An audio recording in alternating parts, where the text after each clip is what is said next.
राम जी के वंशज है। मैं 311वीं पीढ़ी हूँ। आप राम जी के वंशज हैं? उनके मैं कछावा वंश पीढ़ी से 311वीं पीढ़ी आता हूँ। तो ये मुझे बहुत ही खुशी हो रही है कि मतलब मैं हमारे आराध्य देव हमारे जिनके वंशज है उनके लिए हम कम से कम पैदल यात्रा मतलब हमें सौभाग्य मिल रहा है। 500 साल का लंबा संघर्ष के बाद में और हमें मतलब हम सौभाग्यशाली पीढ़ी है कि हमें ये अवसर मिला है। ये हमारे लिए बहुत खुशी का माहौल है। सबसे ज़्यादा तो ये खुशी है कि काफ़ी लोगों के बलिदान के बाद में जो हमें अवसर मिला है, 5,500 साल बाद में जो 550 साल बाद में जो ये मंदिर बन रहा है, इसी खुशी में हम निकल पड़े हैं।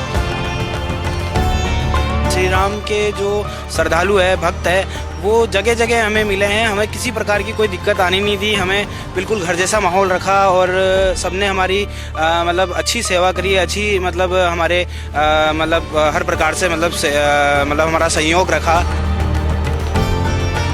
चाहे कोई बुलाए या ना बुलाए, हमें तो ये खुशी है कि उद्घाटन के टाइम में हम पहुंचना चाहते हैं। अगर आगे अवसर मिलेगा तो ठीक है, नहीं तो उधर रुकेंगे, बाद में दर्शन करके लौटेंगे। मैं बिजनेस लाइन में हूँ मैं, और मेरे होटल वगैरह है, मेरे बढ़िया अच्छा खासा बिजनेस है। मेरी 3 पीढ़ी अभी मतलब फौज में भी है। मेरे ग्रैंडफादर, फादर और मेरे खुद के बड़े भैया अभी इंडियन आर्मी में हैं। जय श्री राम, जय जय श्री राम।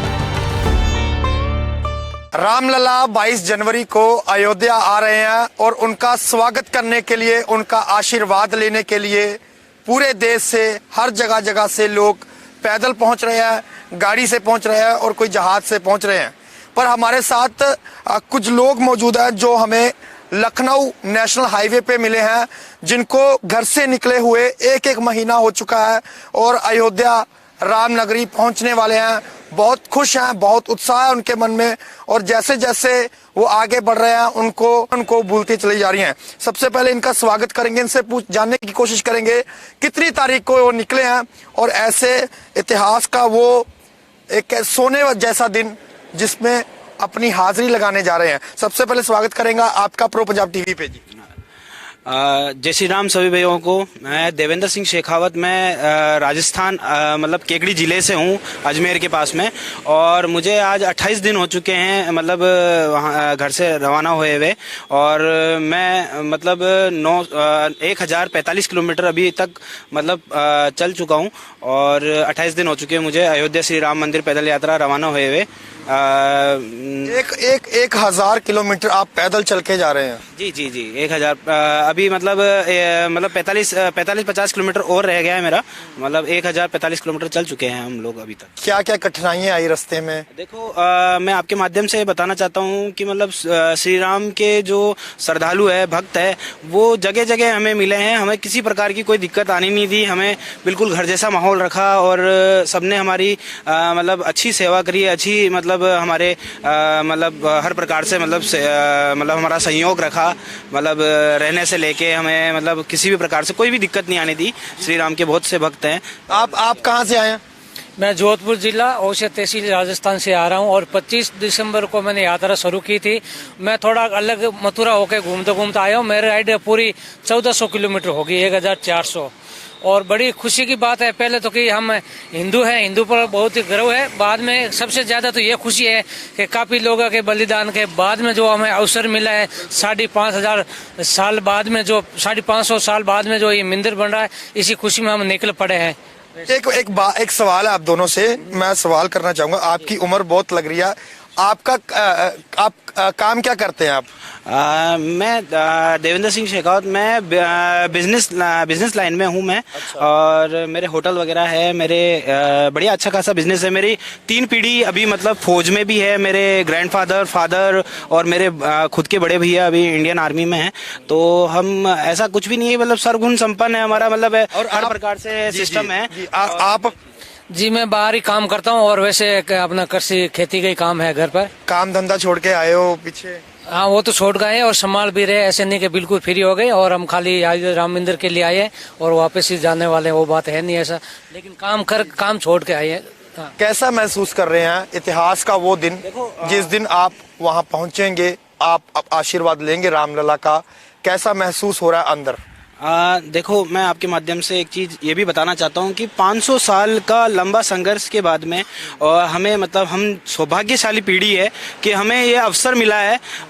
ये हमारे लिए बहुत खुशी का माहौल है। और मैं आपके माध्यम से एक चीज़ और मैं बताना चाहता हूँ, मैं श्री राजपूत करणी सेना अध्यक्ष, मैं मतलब केकड़ी जिला से जिला अध्यक्ष भी हूँ श्री राजपूत करणी सेना का। और दूसरा, मैं श्री राम जी के जो 2 पुत्र थे, हमारे प्रभु श्री राम जी के लव और कुश, जो बड़े पुत्र थे कुश, उनके मैं कछावा वंश पीढ़ी से 311वीं पीढ़ी आता हूं। तो ये मुझे बहुत ही खुशी हो रही है कि मतलब मैं हमारे आराध्य देव, हमारे जिनके वंशज है, उनके लिए हम कम से कम पैदल यात्रा, मतलब हमें सौभाग्य मिल रहा है। हम आप राम जी के वंशज हैं? हम राम जी के वंशज है। मैं 311वीं पीढ़ी हूँ कछावा वंश में।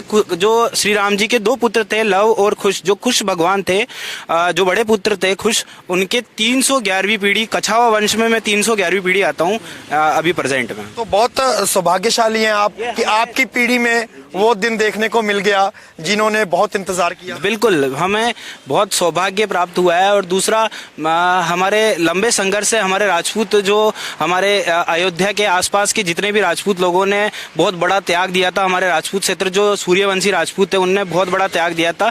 ये बहुत लंबा संघर्ष के बाद में है ना, मतलब हमें मतलब ये सौभाग्य मिल रहा है, हमें हमारी इस पीढ़ी को सौभाग्य मिल रहा है कि हम मतलब इस योग्य हैं, इस मतलब श्री राम जी का अपना मतलब दृश्य देखेंगे हम। ये मेरे मन में कोई प्रश्न ही नहीं रहा जब आपने बोला 111वीं पीढ़ी है आप। 311वीं पीढ़ी हूँ मैं, 311वीं कछावा वंश में आता हूँ मैं। जो कुश भगवान थे हमारे। आप कहाँ से आए हैं? मैं आगरा से आया हूँ भैया।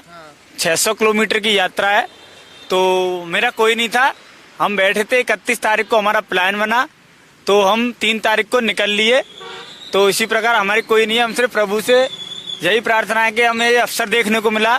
और मैं और इससे आगे कुछ नहीं बोलना चाहता हूँ, क्योंकि मुझे बहुत ज़्यादा खुशी हो रही है 22 तारीख की। लेकिन हमारा प्लान 22 तारीख को पहुँचना था, अब हम इतनी जल्दी पहुँच रहे हैं, मुझे बहुत ज़्यादा खुशी हो रही है। कभी सोचा था ये दिन आएगा? नहीं, ये तो कभी सोचा नहीं, लेकिन आ गए तो बहुत खुशी हो रही है। अगर ये मजबूरी रात है तो हम रुकना पड़ता, बाकी हम इंचा नहीं रात को भी रुकने की। जितना जल्दी पहुंचा उतना हम अच्छा है। क्या सोचते हैं राजनीति के बारे में? मैं आपसे एक सवाल है, आप तीनों यहाँ पे खड़े हो, राजनीति के बारे में क्या सोचते हैं? क्योंकि कांग्रेस बोल रही है बीजेपी का प्रोग्राम है, और उनको ये नहीं पता जब ये कुर्बानी दी थी हिंदुओं ने, तब ना तो बीजेपी थी ना आरएसएस थी। बीजेपी तो 1980 में पैदा हुई है ना। 1934 में हमने प्राण आहुति दिया है, कार सेवकों ने 1992 में दिया है। तो क्या कहना चाहेंगे लोगों को सही मैसेज कैसे पहुंचे? देखो, मैं आपके माध्यम से सबसे पहली चीज़ तो मैं ये कहना चाहता हूँ कि उस टाइम की जो घटनाक्रम थी, जो मतलब मैं देखो राजनीति मोड नहीं लाना चाहता, लेकिन बस मैं ये कहूँगा 36 कौम, पूरी 36 कौम ने इस बात का साथ सहयोग दिया था उस टाइम पे, और अपना प्राण निछावर किया था उस टाइम पे। सबसे पहली बात तो ये है। दूसरी बात ये है, जो इस मतलब बाबर के उस लेके और जो राजनीति कर रहे हैं, ये बहुत बड़ी बात है। ये मतलब ये दुर्भाग्य है हमारा कि मतलब उन लोगों ने अभी भी मतलब नौते को भी ठुकरा रहे हैं।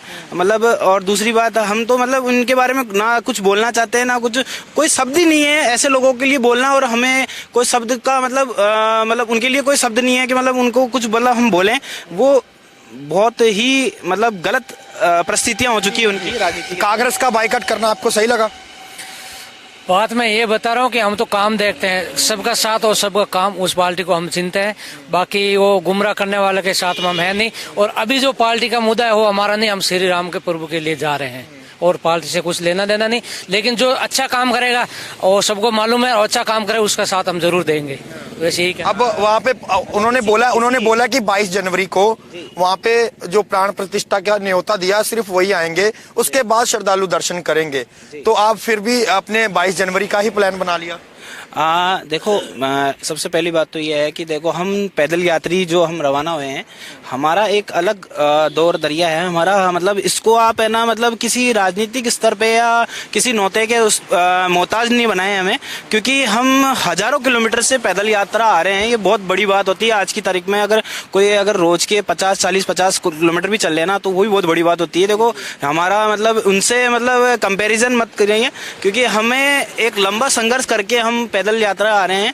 तो सबसे पहली बात तो ये है। और दूसरी बात ये है कि नरेंद्र मोदी और योगी जी का हम साधुवाद धन्यवाद करते हैं। हम कोई राजनीति से नहीं है, लेकिन हम उनका बहुत सौभाग्य मतलब हमें सौभाग्य प्राप्त किया उनने। ये हम आपके माध्यम से ये कहना चाहते हैं कि मतलब हमें हमारी सभी राजपूत समाज की तरफ से उनको, पूरे राजपूत समाज की तरफ से उनको साधुवाद धन्यवाद है नरेंद्र मोदी जी और योगी जी को। आप इधर आ जाइए, एक छोटा सा भजन लेंगे राम जी के नाम का, और पूरे देश दुनिया को पता चले कि राम का भजन गाते गाते ना तो ठंड लग रही है ना कोई किसी प्रकार की कठिनाई है। तो कौन सा भजन राम जी के नाम से गाने? साथ में मैं भी साथ में जी बोलिए। स्टार्ट करो आप स्टार्ट करो, हम आपके साथ आप बोलिए कोई भी गीत है। पीछे गाएंगे आप बोलो, बाकी हम तो अभी वो चल रहा है देश का बच्चा बच्चा जय जय श्री राम बोलेंगे, वही चाहते हैं हम और बस खुश है। जय श्री राम बोल दीजिए। हाँ वो तो जय श्री राम, जय जय श्री राम, जय श्री राम, सीताराम कहिए, जय जय श्री राम।